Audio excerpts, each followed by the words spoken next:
Abra sua Bíblia comigo, por favor. Nós vamos ler no Evangelho segundo João, quarto Evangelho da Bíblia Sagrada.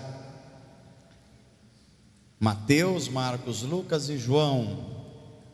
Você sabe que há 4 registros dos evangelhos. Na verdade é um evangelho só, mas são 4 percepções do evangelho de Jesus Cristo. E talvez você pergunte assim: pastor, por que existe 4 evangelhos ou 4 descrições do evangelho? O motivo é muito simples. Jesus Cristo é maravilhoso demais, é grande demais, é fantástico demais para um ser humano só conseguir falar a respeito dele. Então Mateus fez de um jeito, Marcos de outro, Lucas de outro e João fez de outro. E a missão de João era mostrar à sociedade da sua época e a nós aqui hoje, que aquele Jesus nascido em Nazaré, ele não era apenas um grande mestre ou um grande profeta. Ele era Deus que veio viver entre os homens. E nós vamos ver exatamente isso em João capítulo 2. Nós vamos ler do verso 1 até o verso 11. João 2, do 1 ao 11. O texto que vamos ler, ele tem por título: Jesus transforma água em vinho. Diz assim a palavra de Deus, João 2, 1. No terceiro dia, houve um casamento em Caná da Galileia. A mãe de Jesus estava ali. Jesus e os seus discípulos também haviam sido convidados. Diga assim: Jesus foi convidado. Isso é especial. Pode dizer, isso é especial. Convidados para o casamento. Verso 3: tendo acabado o vinho, a mãe de Jesus lhe disse: eles não têm mais vinho. Respondeu Jesus: que temos nós em comum, mulher? A minha hora ainda não chegou. A sua mãe disse aos serviçais: façam tudo o que ele lhes mandar. Diga-se, Maria, mãe de Jesus, sabia das coisas. Verso 6: ali perto havia 6 potes de pedra, do tipo usado pelos judeus para as purificações cerimoniais. Em cada pote cabiam entre 80 e 120 litros. Disse Jesus aos serviçais: encham os potes com água. E os encheram até a borda. Então lhes disse: agora levem um pouco ao sommelier. Não está escrito na sua Bíblia aí, mas é ao encarregado da festa, o especialista em vinho.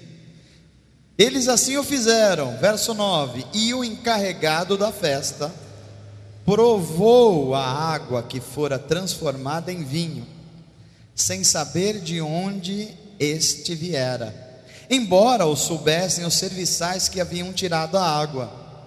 Então chamou o noivo e disse: todos servem primeiro o melhor vinho, e depois que os convidados já beberam bastante, o vinho inferior é servido. Mas você guardou o melhor até agora. Este sinal miraculoso em Caná da Galileia foi o primeiro que Jesus realizou. Revelou assim a sua glória, e os seus discípulos creram nele. Meus amados, nós já oramos sobre essa palavra, já pedimos que o Espírito que gera vida nesta palavra viesse sobre nós, e eu creio que ele já está sobre nós, e eu creio que ele continuará falando através da sua palavra entre nós aqui. É muito interessante que a gente tenha a possibilidade de olhar para um texto deste e ver como Deus, houve a provisão de Deus, de que o primeiro milagre de Jesus, o primeiro dos milagres, ele fosse numa família e acontecesse num ambiente de um casamento. Eu vou pedir só que os meninos da comunicação, por favor, só ajustem para mim aqui o tablet, que eu acho que vocês escolheram outra coisa. E é muito significante que Jesus tenha feito isso, porque João, ele vai começar a descrever as ações de Jesus, dizendo assim: olha, houve um homem na Palestina chamado João, o outro João, o Batista. E este homem, quando viu Jesus, foi o primeiro que olhou para Jesus e disse para todos os circunstantes que estavam ao seu lado, disse: olha, está vendo esse homem que está passando aqui? Este homem é o Cordeiro de Deus que tira o pecado do mundo. Ele identifica em Jesus, que Jesus não é mais um dos rabinos que habitaram tanto tempo a Palestina. Ele identificou que Jesus não era também um dos profetas que ali estavam. Ele identificou que diante deles estava o Messias, aquele que os profetas durante séculos eles prometeram que viriam resgatar a nação de Israel. João Batista identificou isso. E quando ele fala: eis aí o Cordeiro de Deus, os próprios discípulos de João Batista começam a seguir Jesus. E Jesus está andando uma certa feita por uma praia, e aí André, que era discípulo do João Batista, olha para Jesus e fala: ó, é esse homem aí que o João Batista disse que era o Messias, então vamos segui-lo. E quem estava do lado dele? O seu irmão chamado Simão. E os dois começam a seguir Jesus, largam as suas redes. Jesus continua andando. Daqui a pouco ele avista Filipe e Natanael, mais dois homens, e Jesus já vai revelando a vida de Natanael. E vai dizendo assim: olha, você, Natanael, eu sei o seu nome, e sei inclusive que você estava pensando sobre essa conversa há um tempo atrás, debaixo de uma árvore. Eu não só sei quem você é, como eu sei o que está dentro do seu coração, e você é um dos melhores judeus desse tempo. Natanael olha espantado para Jesus, vê que Jesus revela a sua vida, e ele fala assim: quem é esse homem? Aí André fala: olha, esse homem, João diz que ele é o Cordeiro de Deus, ele é o Messias de Israel.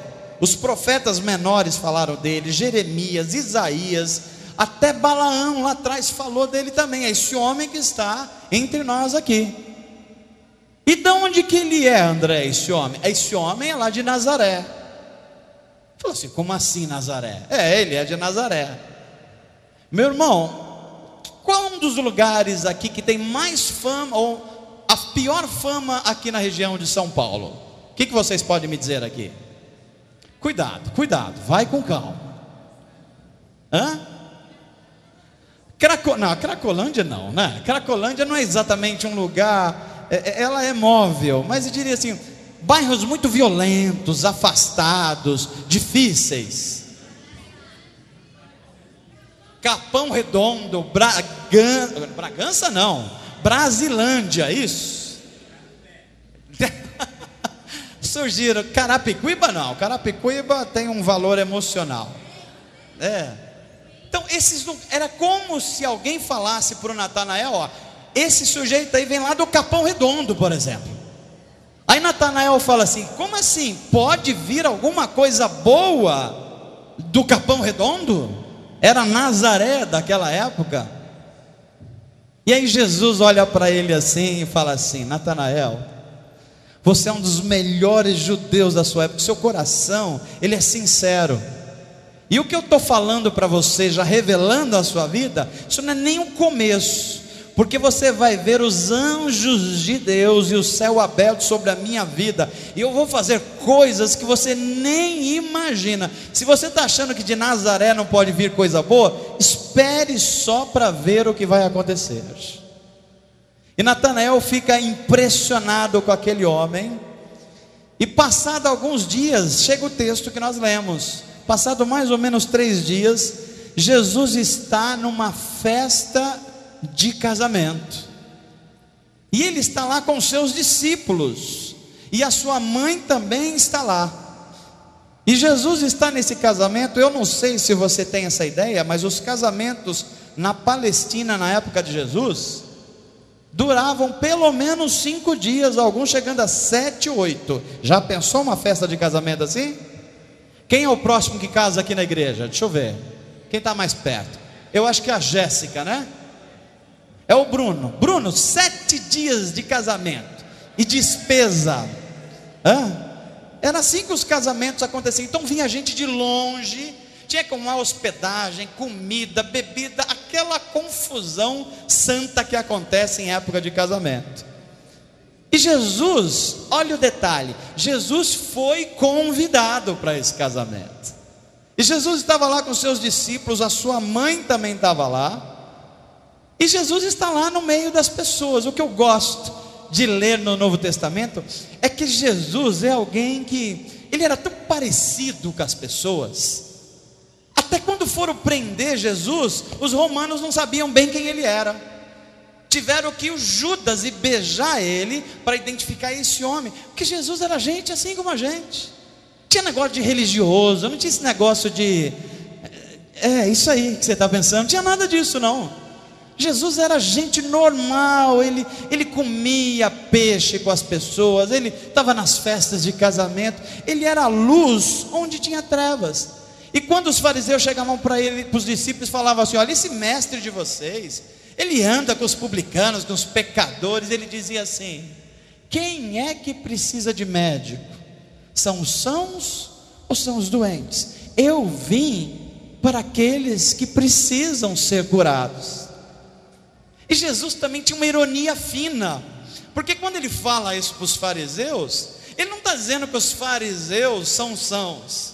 Ele está dizendo: olha, vocês todos são doentes, a diferença é que um sabe que é doente, e vocês nem sabem que são doentes.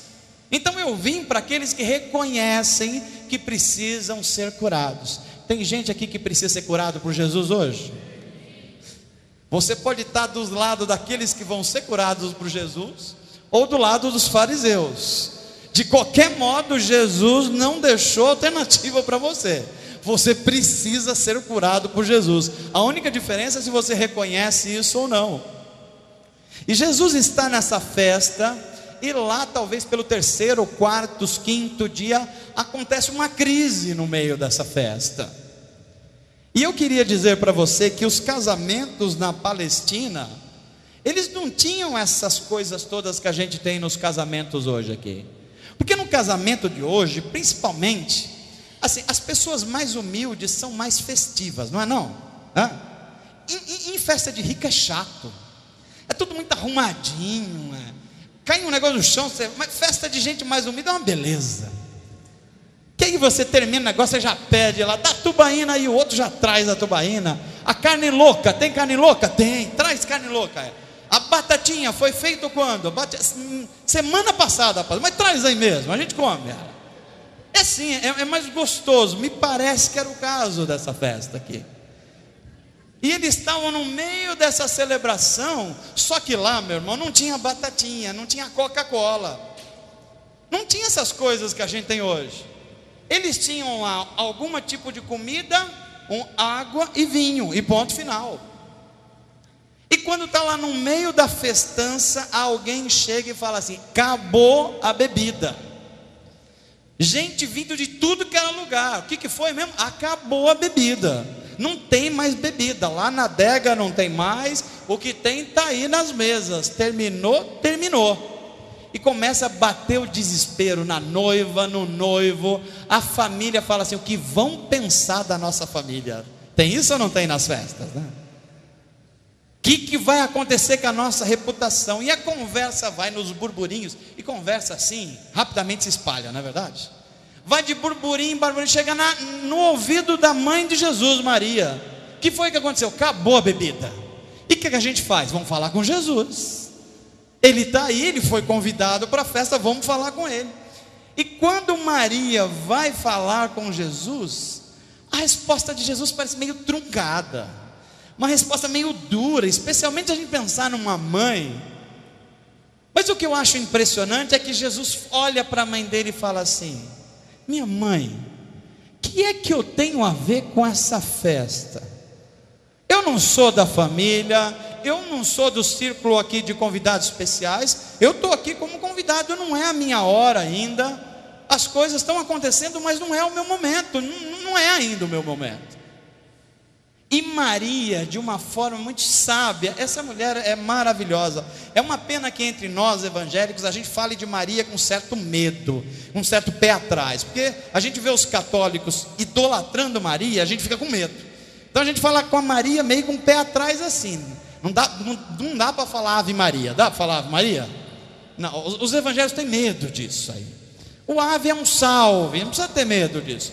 Que a gente não pode imaginar que Maria é mãe de Deus, porque Deus não pode ter mãe, por exemplo. Ele é único, ele é origem.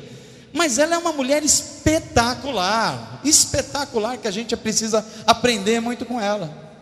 E ela fala assim uma coisa que a gente tem que aprender. Jesus dá uma resposta, parece que é meio atravessada para a mãe dela, mas ela capta um momento e olha para os empregados da casa e fala assim: olha, escutaram o que ele falou?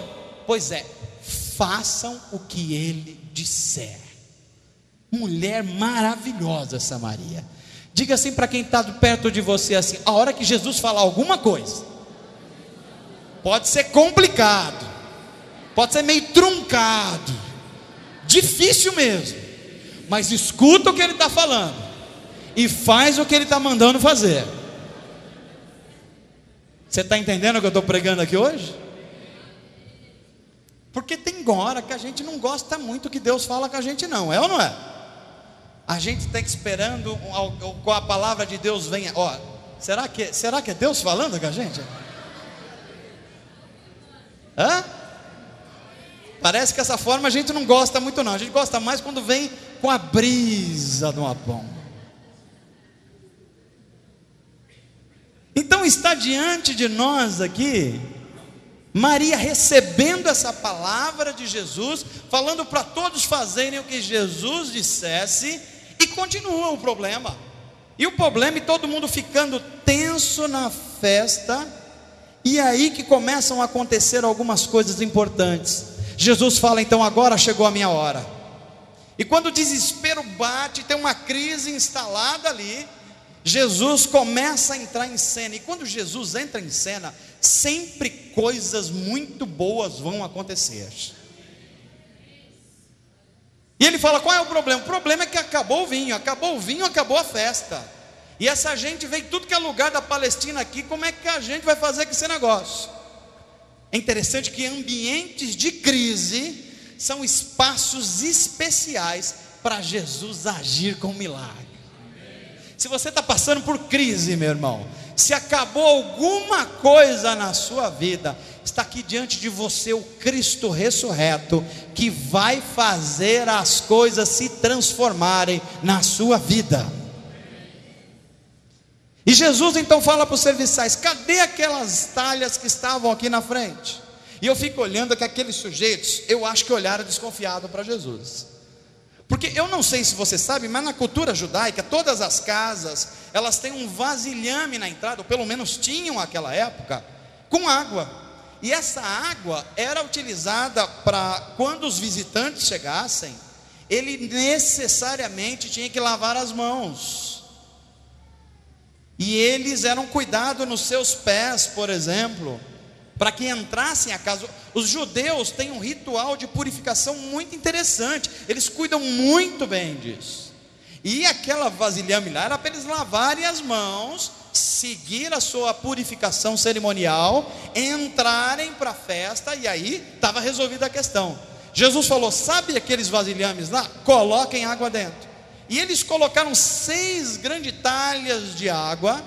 E Jesus começa a falar assim: olha, acabou o problema de vocês. E eu fico pensando aqui, eu não sei se aquela água era para tirar da jarra e colocar na mão das pessoas, ou se alguém pegava um mãozão e colocava lá dentro do jarro de água. Eu não sei como isso aconteceu. O fato é que através de uma palavra milagrosa de Jesus, Jesus olha para aqueles homens, olha para aquelas talhas de água e diz assim: eu quero trazer coisa nova para essas famílias, então eu vou utilizar o poder que o Pai me deu. E Jesus determina que aquela água se transforme em vinho, e automaticamente aqueles tonéis se tornam cheios de vinho. E não foi um vinho qualquer, porque Jesus fala assim: olha, pega um pouquinho e leva para o sommelier. Todo mundo sabe o que é sommelier aqui? Sommelier é um cara especialista em vinho. Tem gente tão chata que conhece vinho, que é um negócio sério. Tem gente que toma um pouco de vinho e fala assim: esse aqui é frutado, esse aqui tem ervas não sei de onde, esse é o cheiro cítrico. A gente toma uma Coca-Cola e fala: está bom demais, está gostoso essa Coca aqui e tal. Mas sommelier é o especialista, e Jesus fala: leva para ele. O sujeito pega, toma um pouquinho do vinho, e quando ele toma o vinho, ele fala: mas o que está acontecendo aqui? Todas as nossas festas na Palestina, o que todo mundo faz? Primeiro, eles dão vinho bom para as pessoas quando elas estão bem. Daqui a pouco, quando eles estão ficando meio torto assim, sabe quando o cara está chamando Jesus de Genésio? Então, quando a situação está assim, ele põe o vinho mais barato, porque o cara já está bêbado mesmo, qualquer vinho serve. Falou: mas aqui não, nós estamos no final da festa e tem vinho de excelente qualidade. Quem é essa pessoa que fez isso? E Jesus começa então a ser identificado pelas pessoas. E os discípulos que tinham visto Jesus já revelar a vida de Natanael, já chamar Cefas e falar: Cefas, você tem uma vida ruim demais, vou mudar o seu nome para Pedro. A partir de agora, seu nome é Pedro, ou melhor, Simão para Pedro. Cefas e Pedro é a mesma coisa. Os discípulos que olham esse milagre de Jesus falam: peraí, tem um profeta entre nós, mas é maior que um profeta. Esse homem é capaz de fazer coisas impressionantes. E foi justamente fazendo esse milagre que eu aprendo algumas coisas importantes que aconteceram aqui, e eu quero comunicar a você, para que você olhe para a sua vida e veja se está acontecendo isso na sua vida. E a primeira coisa que eu aprendo nessa crise pessoal, nessa crise de falta, nessa crise que a reputação da família e dos noivos estava em xeque, é que Jesus revela um princípio importante espiritual aqui para mim e para você. Sabe qual é esse princípio? Que o Senhor Jesus vai onde Ele é convidado. Amém, gente? Fala para quem está perto de você assim: Jesus vai onde Ele é convidado. Você entendeu isso? Há uma elegância no Deus da Bíblia, na Trindade, no Pai, no Filho e no Espírito Santo, que embora Ele ame o pecador, as pessoas, com amor indizível, sacrificial, Deus não arrebenta a porta da vida de alguém. Deus não entra forçadamente no coração de ninguém. Ele só entra na vida e no coração do homem quando ele é convidado a entrar. E esse casal, João registra que ele convidou Jesus para estar no casamento deles, porque Deus, através de Jesus, Ele está sempre dando oportunidade para o ser humano.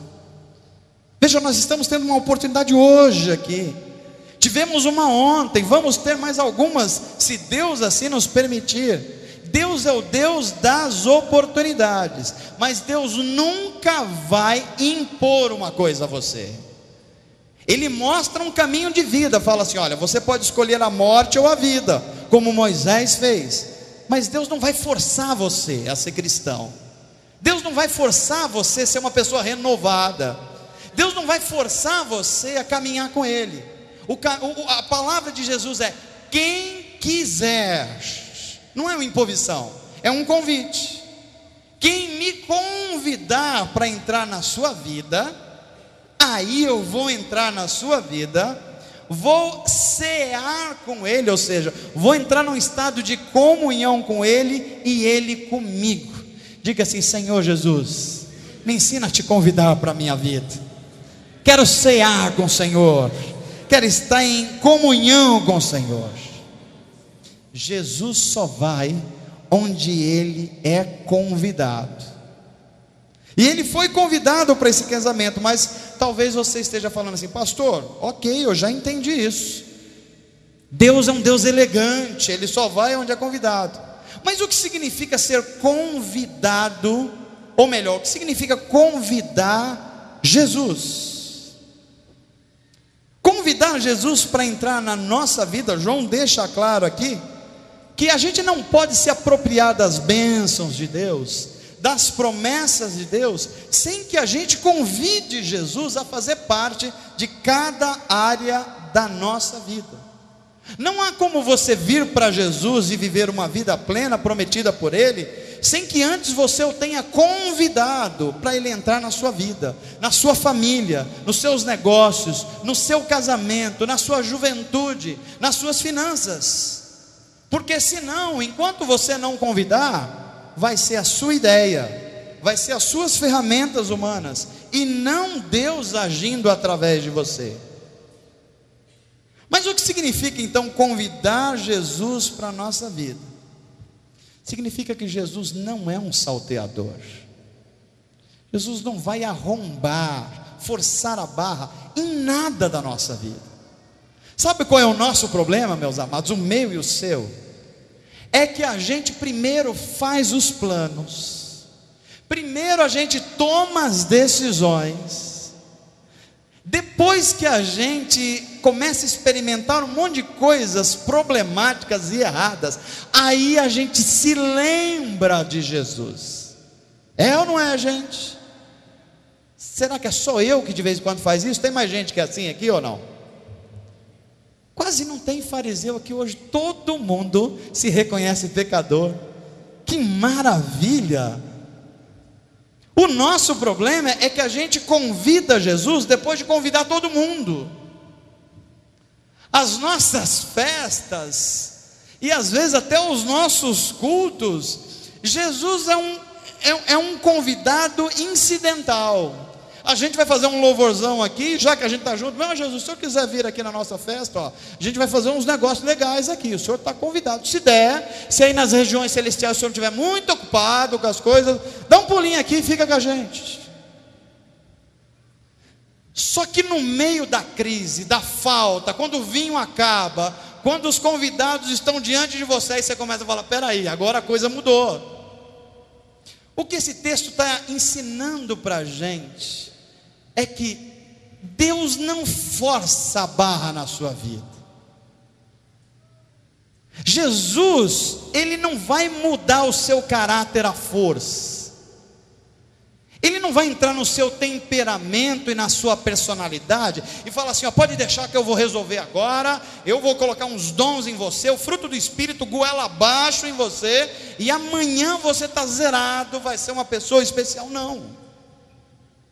As transformações que Deus vai fazer em você depende do seu convite. É quando você olha para Jesus e fala assim: Jesus, tem umas coisas aqui dentro que não são boas não, eu já vou dizendo de frente. Mas olha, eu estou convidando o Senhor para fazer uma limpeza aqui dentro, que a coisa está meio difícil. Aí Jesus começa a pegar o seu sabão, o vassourão do Espírito Santo, aquele detergente celestial, e fala assim: vamos começar a fazer uma limpeza aí. Tem gente querendo ser limpo por Jesus aqui hoje? Aí quando o vassourão do Espírito Santo começa a mexer, vai saindo infidelidade. Quando começa a limpeza de Jesus em nós, aquela amargura que está lá há anos, vai embora. Sabe aquele senso de que você não é importante, aquela crise de autoestima? Pois é, vai embora também. Porque Jesus começou a fazer limpeza dentro de nós. Diga assim comigo com a sua mão levantada: Senhor, eu sei que eu preciso convidar o Senhor. O Senhor não força a barra comigo, não muda o meu caráter à força, nem o meu temperamento à força. Eu preciso te convidar para que o Senhor comece esse processo de me fazer uma nova pessoa. Faz isso hoje, em nome de Jesus. Amém, gente? Mas talvez você tenha falado: pastor, eu já entendi que eu tenho convidado Jesus, o que significa que Ele não entra forçadamente na minha vida, eu preciso me abrir para isso. Mas como é que eu recebo Jesus? Há alguma condição para que Jesus venha para a minha vida? Tem, e é muito simples. Aliás, Jesus é muito simples, é a gente que complica. Veja, se você vai receber uma pessoa importante na sua casa, quais as preocupações que você tem? Digamos que, sei lá, uma pessoa boa e importante assim que vai almoçar na sua casa. Quem é uma pessoa importante que poderia ir na sua casa? Opa, já estou sendo convidado aqui. Então veja, se o Rogério vai me convidar e a Rosângela para almoçar ou jantar na casa deles, o que a gente espera deles? Eles esperam fazer uma comida que eu goste, não é verdade? Porque você convidar uma pessoa e fazer uma comida, e fazer um jiló, por exemplo, refogadinho, pode estar refogadinho, mas aquilo é ruim de qualquer jeito, meu irmão.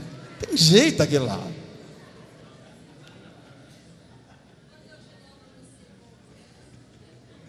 Tem alguns milagres já acontecendo aqui. Jiló fica bom. Então, só um milagre de Deus isso aí. E de algumas culinaristas aqui. O fato é que quando a gente convida alguém que a gente gosta, a gente quer agradar a pessoa, a gente quer saber o gosto dela, a gente quer saber o que ela gosta e o que ela não gosta também, a gente quer saber a bebida que ela gosta, a gente quer saber os assuntos que ela gosta de conversar. É assim que acontece quando a gente convida Jesus para a nossa vida. Porque quando a gente convida Jesus, a gente fala assim: Jesus está entrando na minha habitação, eu sou templo de Deus. Então quando Ele está entrando, eu falo assim: peraí, eu tenho que começar a tirar daqui algumas coisas que eu sei que Ele não gosta. E aí você começa a fazer uma revisão dentro de você, e você vai começando a olhar algumas coisas. Peraí, tem umas amarguras aqui dentro, isso aqui vai ter que sair, porque Jesus está entrando aqui dentro. Peraí, eu sou uma pessoa, tem uma avareza aqui, eu sou fixado em dinheiro, eu sou materialista. Não, Jesus não é assim, eu vou ter que tirar isso daqui de dentro. Ao passo que também você vai querendo que fique dentro dessa habitação coisas que Jesus gosta. Você olha para Jesus e fala assim: como é que Jesus é? Bem, ele é generoso. Aí você começa a estimular em você ações de generosidade. E quando você começa a fazer isso, a Bíblia vai ensinar que o Espírito do Senhor vai te ajudar a fazer isso. Paulo vai usar o termo dizendo assim: quando você começa a passar por esse processo, a mente de Cristo vai sendo inserida na sua mente. Então você começa a pensar como Cristo, a falar como Cristo, a agir como Cristo, porque Cristo agora é o convidado de honra, e você só quer fazer o que Ele gosta e não quer fazer o que Ele não gosta. Estão entendendo o que eu estou pregando aqui hoje? Sabe qual é a razão pela qual vale a pena você convidar Jesus para entrar na sua vida? Porque onde Jesus entra, sempre Ele traz consigo toda sorte de bênçãos. Ele entrou no casamento em Caná da Galileia, a coisa mudou. É por isso que quando Ele entra na vida de alguém que é torto, que é complicado, que tem desvio de caráter, Ele começa a fazer essa faxina celestial, e daqui a pouco a gente olha assim e fala assim: como é que essa pessoa era desse jeito e agora está desse jeito? É que Jesus entrou na vida dela. E quando Jesus entra na vida, meu irmão, as coisas acontecem. É interessante como a gente às vezes tem dificuldade de compreender isso. Então queria que você fixasse na sua mente, fala assim comigo: Senhor Jesus, eu estou convidando o Senhor, entra na minha vida, entra na minha família, entra nas minhas finanças, entra na criação dos meus filhos, no meu casamento. Entra, Jesus, na minha vida. Amém, gente? Essa é a primeira coisa que eu aprendo. Tem uma segunda coisa, que as nossas dificuldades, elas sempre devem ser levadas diante de Deus. Deixa eu fazer uma pergunta para você. Deus conhece de fato as tuas necessidades? Você tem levado diante de Deus as suas necessidades?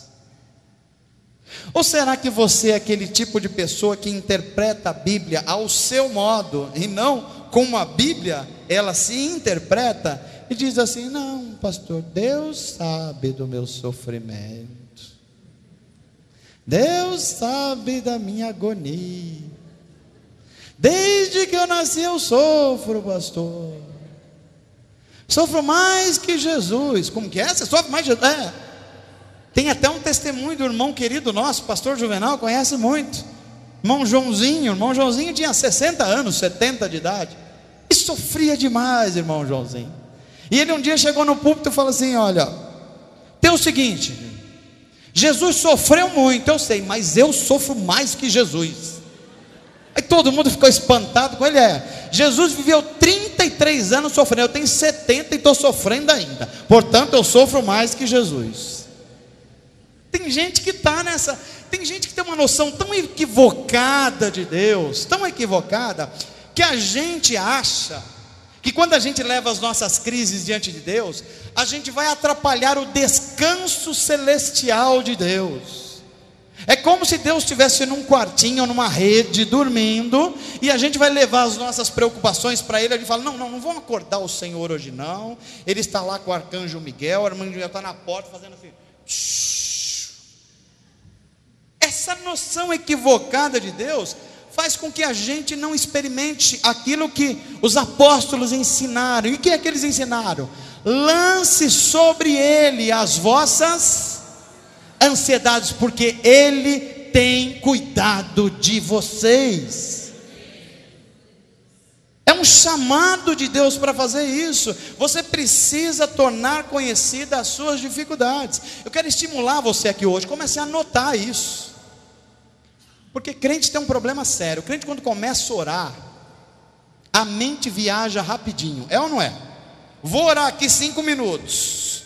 Começa a orar 10 segundos, aparece o carnê da Casas Bahia, a matrícula do filho, o IPTU, o IPVA, o negócio, 1000 coisas começam a povoar a cabeça. Então você começa a anotar agora, e ora de olhos abertos mesmo. Tem isso aqui, Senhor, tem mais essa aqui também. Esse negócio aqui está me incomodando, esse negócio aqui não deu certo de novo, estou colocando diante do Senhor. É isso que a Bíblia está mandando a gente fazer. Porque quando você faz isso, tem 2 coisas muito boas que acontecem. Das 2 vai acontecer pelo menos uma. Quando você diante do Senhor coloca as suas necessidades, ou Deus age sobrenaturalmente, imediatamente, e resolve, e tem vinho zero, novo, bom na sua festa, e você celebra Deus. Ou se não, vai acontecer uma segunda coisa, que também é muito boa. Vai acontecer aquilo que Jesus disse para sua mãe Maria lá na festa: calma, ainda não é chegado a minha hora de agir na sua vida. E você acabou de dizer no começo dessa mensagem que você responderia como Maria respondeu. O que Maria respondeu? Olhou para os serviçais e falou assim: olha, façam tudo o que Ele... Você está entendendo o que eu estou pregando aqui hoje? Levanta sua mão assim comigo e diga: Senhor, me dá esse espírito que estava em Maria. Mesmo quando o Senhor dizer espere, eu entenda que foi o Senhor que falou. E sempre que o Senhor fala, tem coisa boa para acontecer. Porque em ambos os casos a mão de Deus vai estar sobre você, meu irmão. Em qualquer uma das 2 situações vai acontecer aquilo que você vai ter que se lembrar, que está no Salmo 46. Diante da crise e da falta, a palavra de Deus vai dizer assim para você: aquietai-vos. Está difícil o seu momento profissional? Aquietai-vos. Está difícil o seu problema familiar? Aquietai-vos e sabei que eu sou Deus. Você vai ter que se lembrar da palavra de Deus, Romanos 12, que diz: renovem as suas mentes para experimentar e comprovar a boa, a perfeita e a agradável vontade de Deus. Amém, gente? Eu aprendo nesse casamento que inclusive Deus age sempre no tempo certo. Se Deus não agiu ainda naquilo pelo qual você está orando, você tem que checar o seu coração. Primeiro, perguntar se você convidou de fato Jesus para entrar na sua vida, se Ele é Senhor das áreas da sua vida. Segundo, se as suas necessidades, você em vez de falar para Jesus, fala para o vizinho, para o chefe, para a sogra, para o sogro, para não sei quem. A Bíblia está mandando dizer assim: levem todas as suas necessidades para a sua sogra. A sogra pode ajudar, e em muitos casos ajuda, mas também pode complicar a coisa, meu irmão. Não é esse o caminho. O caminho é diante de Deus as suas necessidades. Ocorre que o tempo de Deus é um tempo diferente do nosso. Veja, quando a Bíblia está ensinando que o convite de Jesus tem que ser feito por nós, não é apenas que para que você creia que Deus age sempre no tempo certo. Isso é fácil, meu irmão. Já está pregado aqui, você já sabe que Deus age no tempo fácil. A parte difícil é a seguinte: Jesus quer direcionar a nossa vida, não só para saber que Deus age no tempo certo, mas para que você passe a viver no tempo de Deus. Essa é a parte mais difícil. Porque você tem que estar em sintonia com Deus, você tem que estar na frequência de Deus. Sabe o que é não estar na sintonia de Deus? É quando você pega um rádio velho e tenta sintonizar uma rádio. Já fez isso? Procurar uma rádio no rádio velho é uma confusão, meu irmão. É chiado para cá, é chiado para lá. Você não acha. É assim quando a nossa vida está sem sintonia com Deus. Você não acha Deus, você não acha a palavra de Deus, você não acha o Espírito Santo. Mas quando você começa a entrar na frequência de Deus, começa a acontecer algumas coisas muito interessantes, de benefícios para a nossa vida. Primeiro, a Bíblia vai ensinar que quando você está na mesma frequência de Deus, Deus começa a revelar os seus segredos a você. Não, você não entendeu? Eu te dei uma boa notícia aqui hoje. Eu vou dizer, olha, a hora que você entra na frequência de Jeová, Deus dos exércitos, sabe o que acontece? Acontece que a sua comunicação fica limpa com Deus, e aí você não vive mais o seu tempo, você vive o tempo de Deus. Aí você não ouve a voz das outras, é a voz de Deus que você ouve, porque você entrou na frequência de Deus, e tudo que Ele fala você responde como Maria: pode ouvir, que foi Ele que falou, e se Ele falou, Ele vai cumprir, porque Ele é fiel. Amém, gente? Em último lugar, eu aprendo nesse casamento que Jesus transformou a água em vinho. Essa é a boa notícia para você. Se você não captou tudo que eu falei, mas capta isso que eu vou falar. Põe a sua mão assim para frente, olha. Olha a palavra de Deus para você. Deus costuma guardar o melhor para o final. Você recebe essa palavra de Deus hoje? Esse é o Deus da Bíblia. Porque foi exatamente isso que aconteceu naquela festa de casamento. Para espanto do chefe da cerimônia e de todos os presentes, ele deixa a melhor bebida para o final. Ele concede o melhor vinho por último. E aí o sommelier da festa, impressionado, ele nunca tinha visto aquilo, ele fala: quem que é esse homem que ele deixa para servir o melhor vinho para o final? Aliás, só teve bom vinho nessa festa, porque quando acabou o bom, ele trouxe um melhor ainda. Então a gente está vivendo o melhor aqui que pode acontecer. Quem que é este homem? Sabe o que eu tenho a dizer para você hoje? Diante da sua crise, diante das suas aflições, diante do seu desespero, das suas perdas, diante daquele sentimento quase de fracasso, você vai precisar lembrar: Deus continua trabalhando na sua vida, Deus continua no controle da sua vida.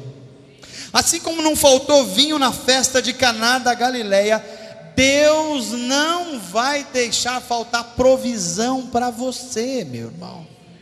Por que é que você está desesperado? Por que é que você está com medo desse novo momento da sua vida? Por que é que você não está dormindo à noite? Por que é que você está achando que as coisas estão fugindo do seu controle? Deixa eu lembrar você: se o melhor vinho de Deus não chegou ainda, é porque não acabou ainda. Porque antes de acabar, o vinho novo de Deus vai chegar até a sua vida. Você precisa confiar nele. Diga assim para quem está do seu lado assim: confie em Jesus, mas confie nele mesmo, porque Deus costuma guardar o seu melhor para o final. Você crê nisso? O Deus da Bíblia é um Deus que ama tanto o ser humano, mas também é um Deus educado e elegante. A Trindade, o Pai, o Filho e o Espírito Santo, não vai forçar a entrada no seu coração, mas se você convidar Jesus, e eu quero encorajar você, se a sua vida profissional, ela anda meio truncada, se ela anda meio sem rumo, está na hora de você sondar o seu coração e falar assim: Deus, será que eu abri a porta da minha vida mesmo para o Senhor? Ou será que eu estou confiando no meu taco? Estou confiando na minha expertise? Estou confiando nas pessoas poderosas que estão do meu lado, das pessoas influentes? Porque se for isso, você vai ver que vai chegar uma hora que tudo isso falha. Falha ou não falha, irmão? Mas tem uma coisa que permanece para sempre: a palavra do Senhor, a promessa do Senhor. Por isso que eu quero convidar você hoje, encorajar você hoje: convide Jesus para entrar na sua família. Pastor, não deixa que eu resolva aqui uns problemas, eu vou dar uns puxão de orelha no meu menino aqui, uma cintada nele, depois eu oro para Jesus para ver se era isso mesmo. Não, meu irmão, não é assim que funciona. Não tem uma filha rebelde aqui, adolescente, que a coisa está difícil, eu vou sentar o reio nela, quero ver se eu não aprumo. Não, meu irmão, não adianta você orar depois. Eu não sei se o Deus que você crê vai mandar você fazer isso, mas eu espero que Deus te dê ferramentas melhores para isso. Como uma ferramenta assim: você não está gostando do que você está vendo na sua filha, no seu filho? Olha para ver se ele não aprendeu isso de vô.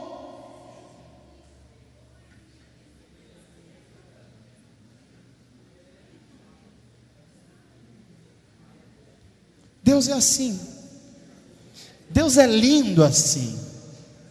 Tem coisa que Ele fala que a gente não gosta, mas a gente vai ter a coragem de Maria e falar assim: olha, foi Jesus que falou, então eu vou fazer porque foi Ele que falou. Convida Jesus para entrar na sua vida afetiva. Pastor, eu estou igual curva de rio, só entra coisa ruim na minha vida. Sofá velho, coisa quebrada, coisa está feia, pastor. Pois é. Talvez você não tenha convidado Jesus ainda para entrar nessa área da sua vida. Pastor, como é que eu venço essa tentação? Eu estou fazendo um jejum, eu estou sacrificando, eu estou, estou orando 6 horas por dia. Talvez você esteja fazendo uma reza só. Você não convidou Jesus de fato para entrar na sua vida. Porque quando você sabe que você convidou Jesus, quando você começa a olhar para você e fala assim: essas coisas, Jesus não topa com isso, eu tenho que tirar da minha vida. Aí você começa a se preocupar. Aí Jesus foi convidado de fato para entrar na sua vida. Porque mais do que crer em Deus, que Ele age no tempo certo, você precisa aprender a viver no tempo de Deus. Eu termino essa mensagem dizendo a você: lembre-se, Deus costuma guardar o seu melhor para o fim. Assim como lá no casamento de Caná da Galileia veio o melhor vinho no final. Você deve estar se perguntando assim: pastor, eu estou orando há bastante tempo, pastor, o senhor não tem ideia. A minha vida tem sido difícil, pastor. Tem umas tentações que eu ainda não consegui vencer. Tem uns pensamentos na minha cabeça negativos. Eu estou bem aqui no domingo à noite, o senhor está pregando, aí a palavra de Deus está sendo dita, eu sinto um fogo, um calor de Deus no coração, mas na segunda-feira, pastor, a coisa é difícil de novo. Sabe o que eu tenho a dizer para você? Convida Jesus para entrar aí no meio desse problema. Convida Jesus para entrar nesse problema insolúvel. Faz isso porque a transformação vai começar a acontecer. E eu termino essa palavra pedindo para que você levante a sua mão assim comigo e diga assim: Senhor Jesus, eu recebo essa palavra, eu te convido para entrar na minha vida. Mais que isso, eu vou colocar diante de ti todas as minhas dificuldades. Mais que isso, eu sei que o Senhor age no tempo certo, mas melhor ainda é eu viver no teu tempo, o tempo de Deus. Mais que isso, eu sei que o Senhor costuma guardar o melhor para o final, e eu sei que o meu melhor virá. O melhor de Deus ainda está por vir. E se não veio ainda, se não chegou ainda a minha bênção, é porque ainda não é o fim. Então pode falar que eu vou ouvir a sua voz. Amém, gente? Que Deus te abençoe, que Deus te guarde, que Deus te renove. Convide Jesus para entrar em todas as áreas da sua vida, e você vai ver o que é vinho novo para você. Amém, gente? Fique de pé, eu quero orar com você. Enquanto nós cantamos ao Senhor, feche os teus olhos. Eu peço aos jovens, a todos, que não se movimentem. Eu queria que agora você aproveitasse esse momento e começasse a olhar para dentro de você e ver se essas áreas da sua vida com as quais você está lutando, Jesus foi realmente convidado para elas. Feche os teus olhos, eu quero orar com você. Pai, a tua palavra foi pregada. Sei que o teu Espírito Santo nos falou nessa noite. Mais uma vez, é Ele que nos lembra, nos adverte do pecado e do juízo. É Ele que nos sensibiliza o coração, para a gente lembrar que o nosso caminho deve ser entregue ao Senhor. Pai, nós queremos nessa noite, como igreja do Senhor, convidar o Senhor para entrar na nossa família, convidar o Senhor para entrar nas nossas finanças. Estamos te convidando, Senhor, para entrar na criação dos nossos filhos.